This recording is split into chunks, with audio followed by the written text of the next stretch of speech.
Hey, hello, mate. And mate, that's Sale Robertson here. You know, these are the 5 questions you better have a confident answer to when you're in a job interview.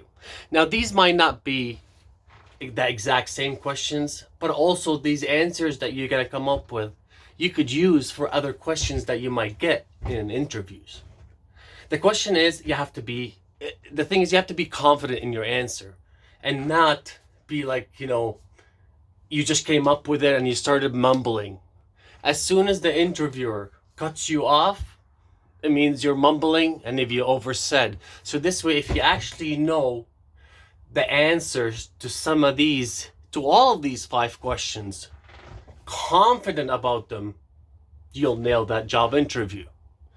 Now, the first question you always get, everybody gets, right? We all been in job interviews and we all get this. And the question is, tell me a little bit about yourself.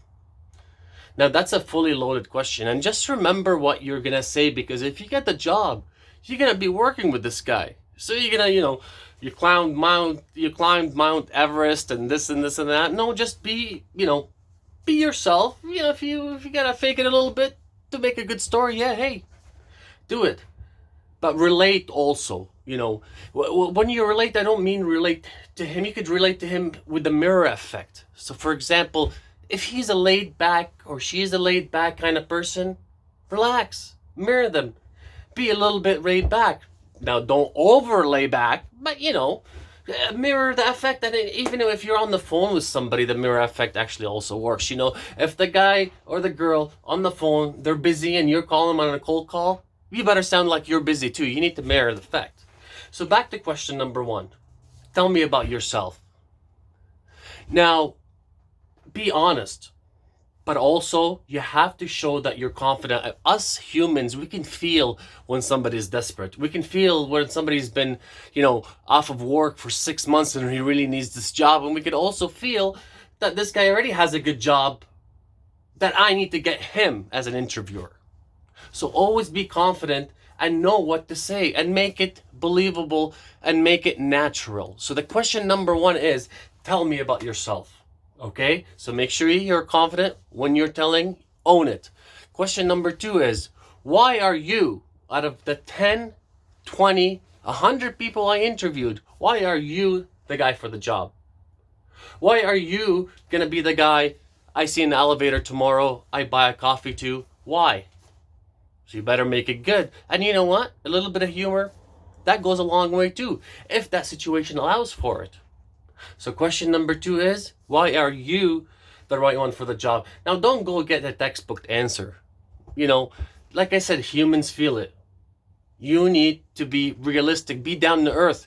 Just imagine yourself that you're already working with this person when you go into an interview.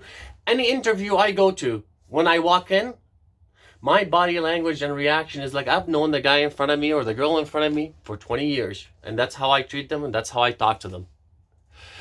Question number 3, okay? Something that you are proud of professionally. Okay, now this is a very tricky one. So it's professionally. It's very hard to answer, but I'm going to leave that one to you. So think about it. Tell me about something you are proud of professionally. There's something that you could tell your interviewer, the lady next door, your taxi driver. But what is it? And is it believable? And are you actually proud of it? Now, this doesn't have to be a huge thing. Just remember, we're all human and we could relate to each other. So something you are actually proud of. Number 4, tell me about you in 10 years. Who are you in 10 years?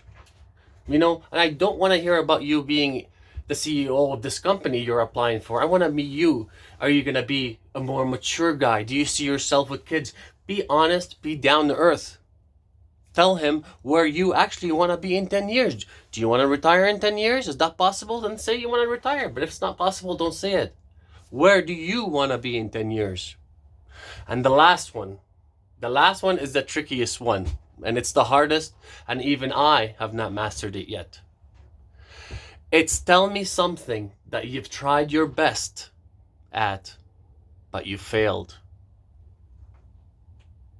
but you failed. So imagine where you are right now. What do you tell him? You're telling this guy about your failure. You're telling this lady about your failure. Is that a good? Did you pick the right one? Did you pick the wrong one? Is that going to affect you? It's tough, but I'm going to leave it to you.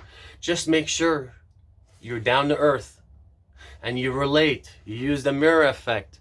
When you walk in, pretend this is not your first time walking in. Pretend you're walking in to your job when you're doing your job interview. This is Sale Robertson. Can't make this shit up.